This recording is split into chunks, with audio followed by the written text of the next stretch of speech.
Another day, another mini vlog na naman po tayo with Melay. So, nandito tayo sa Brugge. So, ang Brugge ay isa sa largest city dito sa province of West Flanders, dito sa Flemish region of Belgium.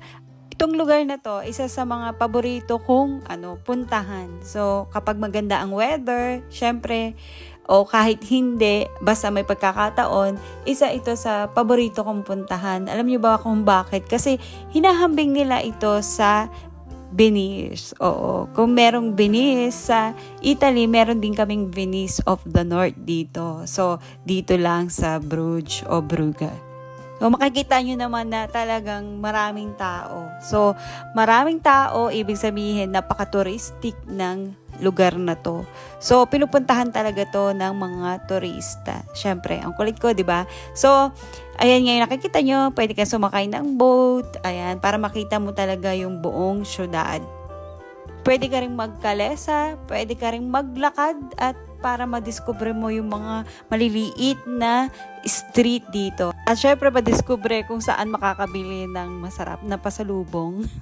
Oo, maraming chocolate shops dito, kaya mai-enjoy nyo.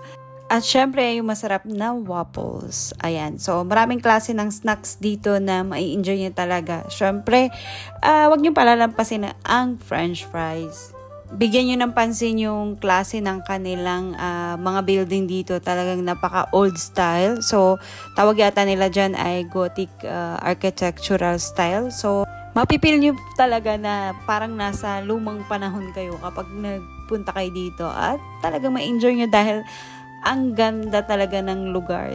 Sayang lang talaga dahil unpredictable talaga ang weather dito sa Belgium. So, nakita nyo na mahangin. So, ang lola nyo ay kontento na lang sa tingin-tingin. Kasi resident naman ako dito. So, yung mga magagandang chocolate shop dyan, hindi na ako masyadong naiinganyo nung umpisa lang. So, hindi na ako gumagastos kapag lumalaboy ako. Nag-i-enjoy na lang ako sa tingin-tingin lang. Yan. Basta ako pa nagpunta ako sa lugar na matao, happy na ako, kontento na ako. So, bisitahin nyo na lang yung kanilang Visit Brugge o yung kanilang website para makita nyo kung ano yung mga pwede nyong gawin dito.